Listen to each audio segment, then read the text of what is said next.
இந்த தீங்கு உன்னை ஒன்றும் செய்யாது. யாக்கோபு என்னும் சிறு பூச்சியே, நீ ஒன்றுக்கும் கலங்கி விடாதே. இஸ்ரவேலின் சிறு கூட்டமே, நீ எதற்கும் பயந்து விடாதே.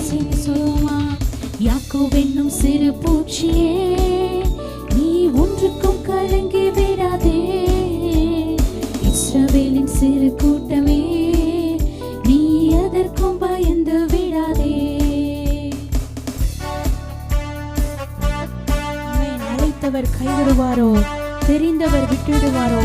பெயர் சொல்லி அழைத்த தேவன், உங்களை ஒரு நாளும் கைவிடாத தகப்பன்.